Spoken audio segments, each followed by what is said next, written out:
Hey everyone, welcome to the weirdest news in history, or Weirder News Wednesday, as some of you guys have been saying, with your host, me, Ben Chasteen. And tonight I'll be talking about number 5. A woman went to great lengths to make sure her succulent plant got plenty of water and sunshine. After 2 years, she made a shocking discovery. And number 4, during a GPS mix-up, a groom in Indonesia almost ended up marrying the wrong woman when it brought him to a different wedding venue where even the guests thought he was the future husband. And number 3, what would you do if you were just casually chatting with a friend online when all of a sudden a clear image of a ghost of a girl showed up in your video chat behind you? And number 2, if there was a weirdest headline award, this would seriously win for 2024 and maybe even for the decade. Texas influencer who lost monkey after drunk driving crash, desperate to get the sick animal back. The best part is that the story only gets weirder and wackier as you hear it. And I have a lot of questions. And number 1, a New York Times bestseller found out she had terminal cancer. She said she was immersed in God's mercy during an organ failure coma. She woke up 30 hours later with a message for us all. Weird enough for you? Stay tuned to hear the weirdest news in history again with me, your host, Ben Chasteen.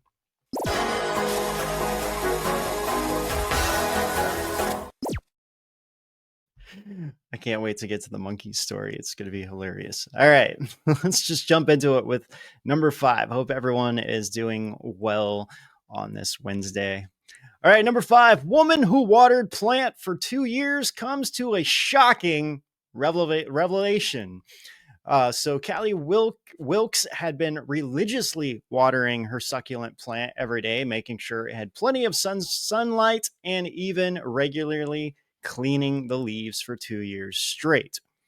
She would even get a bit defensive if anyone else tried to water it because, she always made sure she gave it just the right amount of water and sunshine. And, she really took care of it. One day she found a cute vase, which she thought would be perfect for it. Then when she began to repot the plant, she noticed something huge. The plant was fake. That's it right there. She said it was attached to a block of foam and decorated with sand, which was glued on top. Kaylee told her Facebook friends, "I just wanted to keep good care of it. I absolutely loved my succulent." She said, "Tried my hardest to keep it looking its best, and it's completely plastic." How did I not know this? I feel like these last 2 years have been a lie. That's what she wrote on Facebook. So her story was shared to an Australian indoor plant group on a Facebook page where people commented they also made similar mistakes. One person said, quote, "My friend at work always kills the plants because she doesn't water them. So I put a fake one in the cafe. She watered it for a month before I told her it was fake." Another person said, "My dad watered one of my mom's plants for a year after she died, not realizing it was fake. We had a good laugh about it. I bet my mom had a good chuckle upstairs too." So I can't even imagine that. I mean, I've kind of heard stories like that too. I think I even did that one time because I was my friends had some plants, and I think I was like, they asked me to water the plants, and I think I did end up watering one that was fake. I do kind of remember that. I don't know. Some of them look super real. I mean, like when you touch them, the texture of it and everything else is really real. Like but I don't know. I don't even really understand having fake plants in your home, because the whole point of having a plant would be like, you know, to have like cleaner air or just nice environment, and having more plastic in your house just doesn't really appeal to me. So I wonder what she did with it. I wonder if she just kept it, or was just like so frustrated, like, I'm just going to get rid of it. What would you do, Lindsay? Well, I think for people who don't wanna have to take care of a plant, it's kinda like taking care of a pet. That's a good option, but I think at that point, I would be pretty devastated and very embarrassed, because chances are somebody would have known you had a plant, and then all that time later to realize that they were fake.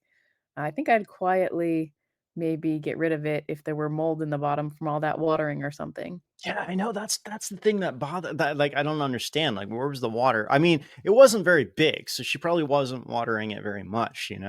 So maybe the water was just kind of getting absorbed and evaporating, but super weird. It's just funny. All right, next one's also pretty funny.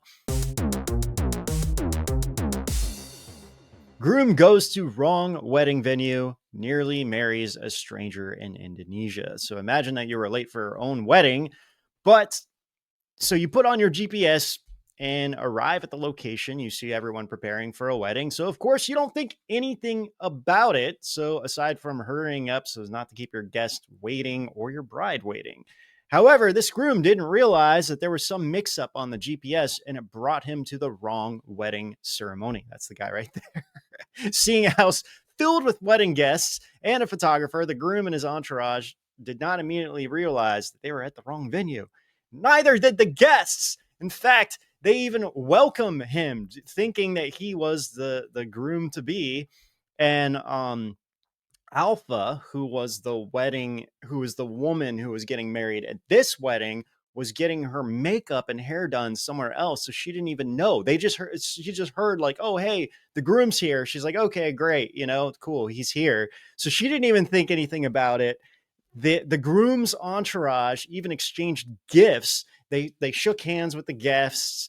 Everything was like, everyone was getting their seats and everything else. And the only reason Alpha figured it out was because the photographer showed her the photos of the groom and his family exchanging gifts. Since she wasn't there, the photographer was like, "Oh, hey, since you were getting your makeup done, I just wanted to show you these photos. Here's the groom." And she was just like, "Wait a minute, that's not like, who is that guy?" So when the groom's party also realized that an engagement celebration rather than the wedding, they promptly apologized, collected their gifts. I think everyone was kind of laughing at the entire thing, and that was actually a photo of them leaving the venue when they figured out, "Oh wait, we're at the wrong place." According to a report from the New York from the Times Now News, Google Maps may have not registered the wedding and engagement as having two separate locations. I guess this village is pretty small, so it was just like, "Oh yeah, here it is," but it was a different venue altogether. He said that the shared location point stopped near my house. Sometimes the internet can shift if it's not too smooth. That's what the real groom said. I guess he was running late too. That's why he wasn't even there. So this is just a major mix up. I mean, this sounds like something straight of a plot from a movie or something like that. So anyway, long story short, everything worked out, and he didn't marry the wrong bride. So I guess that's even happened in the States. I've heard similar stories, so it's kind of funny. But anyway. All right, number 30 here. An eerie ghost appeared in a young mother's online chat. So this is pretty creepy here. You can actually see the image. There it is, but then they've kind of enhanced it on the other side there. So this girl Kelly Green was chatting with a friend. So, Lindsay, can you scroll over to the other side there? You can see it a little bit more clearly. I mean, it really does look like an outline of a woman with blonde hair. I mean, even the colors stand out. So, Kelly Green, who's featured in this photo right here, she was chatting with a friend online, and she was completely alone in the house as they were talking. And she took a screenshot of the conversation. So, she took a screenshot of her whole screen and shows she was video calling with her friend, and they were also chatting. So she took a screenshot to show her something on her screen, not that, but something completely different of of a conversation that she was having. Then all of a sudden, her friend noticed something in the photo, and Kelly realized that she may not be alone in her house after all. In the background, the image seems to be of a ghostly figure of a girl with blonde hair, like, as I was saying. I mean, it's pretty clear, literally. I mean, like, that's very distinctive. Kelly then showed this to her father, who is very much into these things, and I guess he's kind of into ghost hunting himself. That is when she learned the shocking truth about her past, which she didn't know prior to this. Her father said that it could be the ghost of her sister that she didn't even know she had, who died during a miscarriage 2 years prior to Kelly being born. They were actually going to name her Jessica. Kelly thinks that the ghostly image looks like a cross between her own daughter, Scarlet Rose, and herself, reinforcing the theory that the phantom could be a family member. Kelly said that she said this. She said, quote, "She has a look of me and my daughter. This could be the sibling I never met. It's creepy to think that the ghost looks like my daughter. It's like her auntie in a way. My dad thinks it is my sibling, but without him getting in contact, we don't know." After Kelly appealed to members online, some speculated that the figure was a little girl from the 18th century, noting that it does look like she's kind of wearing old-fashioned clothing, but I don't know. It's kind of hard to see. I'm more inclined to think that it's probably like her sister or something like that who shows up, like, because I would imagine that her sister's even with her, even though she was never born. So I've experienced that too, even with miscarriages and all kinds of things like that as well. So pretty crazy story. I mean, that's just something that like, once you kind of think about that, that definitely will kind of influence your life from then forward. So it's kind of what happened to me too, in my own way. So I don't know. It's kind of spooky, but at the same time, I think this is really cool. I mean, it's not. I don't find this like a freaky, scary, demonic thing or anything. I think it's just her sister letting her know that she's there. So pretty Yeah, if cool. she's not being haunted, it's not very scary. Yeah, exactly. I mean, it would be one thing if like weird, scary things were happening, but I think in this case, it's not. So I think it's pretty cool.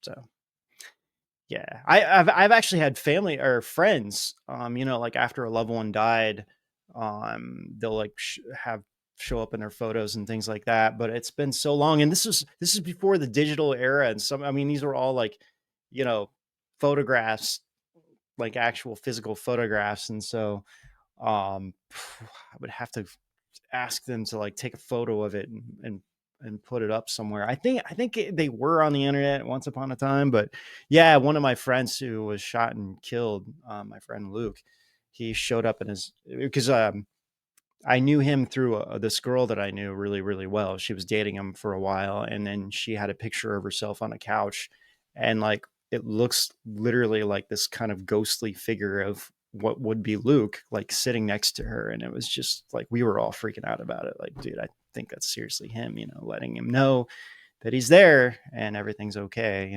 So I'll try to find that photo. It's been years. I mean, it was like early mid 2000s, so I'll just see if I could figure out where that is somewhere and show it on the show sometime.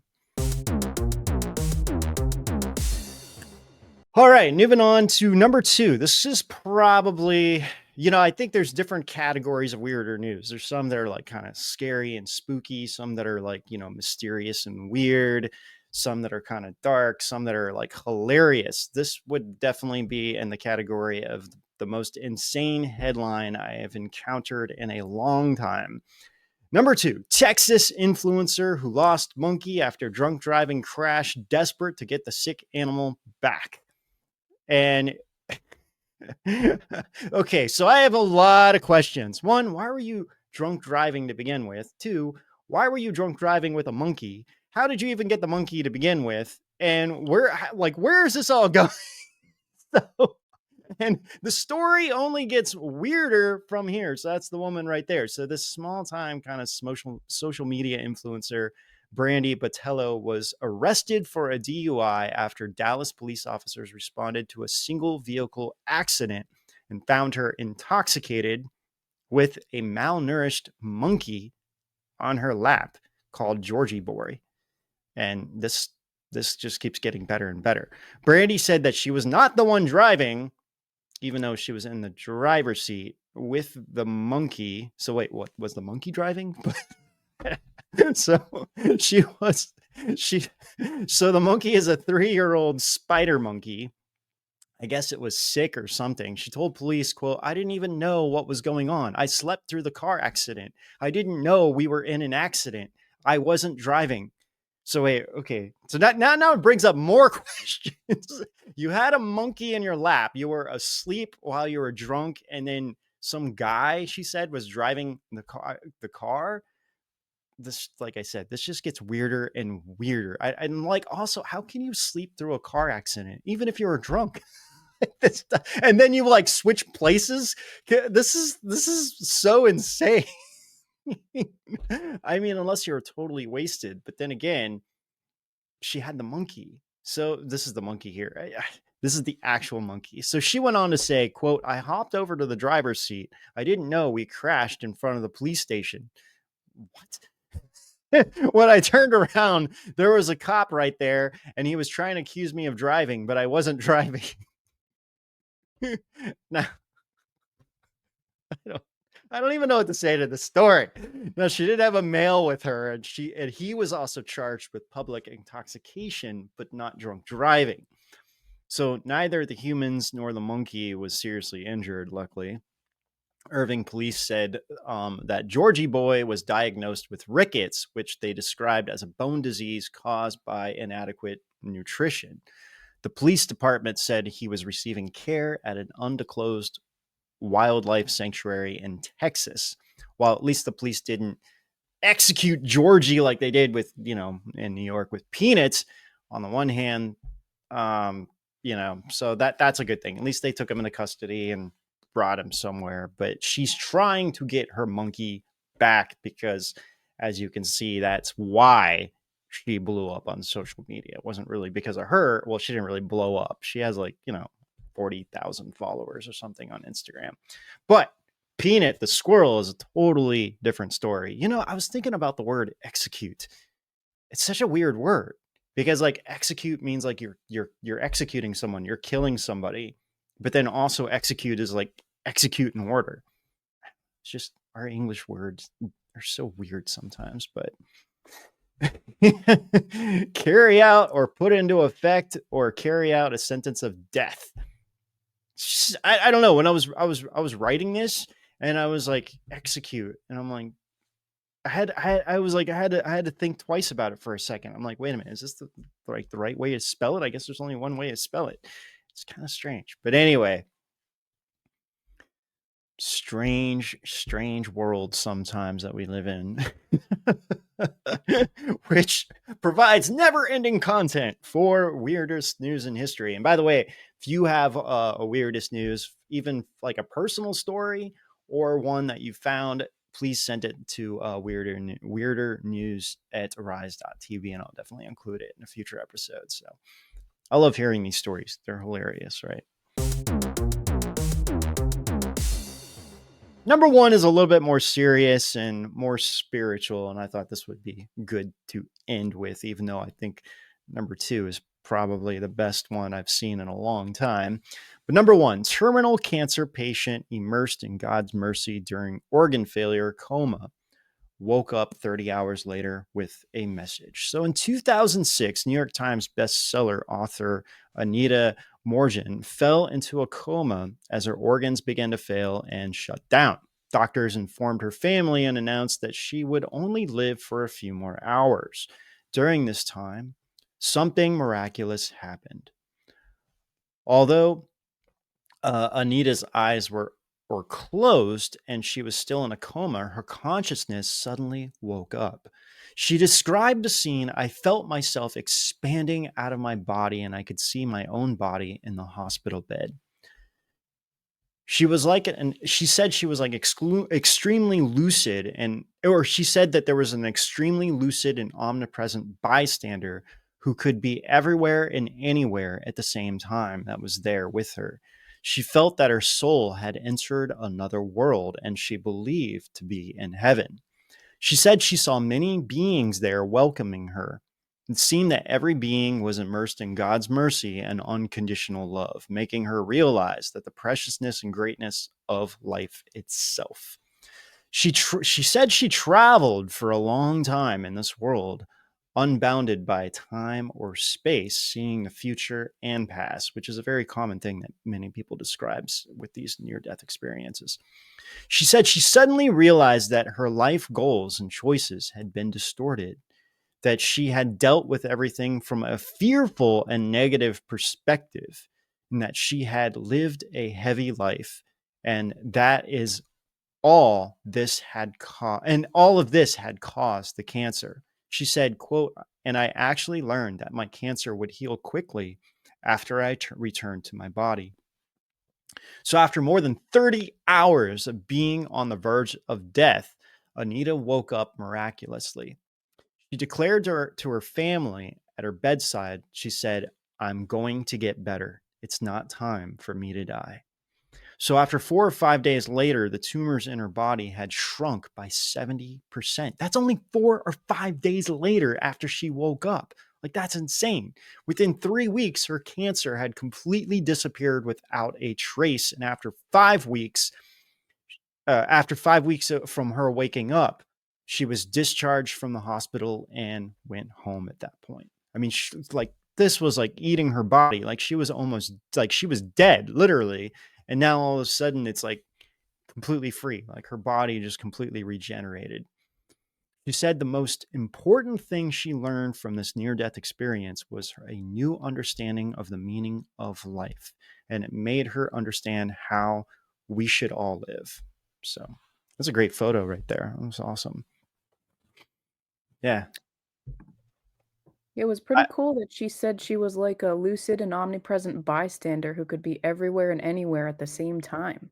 yeah, I know. I haven't really heard that and described that way before with these near death experiences. I think that these things are so powerful, and I think that people have these for a reason to help them understand what's going on, and then share this with the world. So yeah, it's really amazing, really is.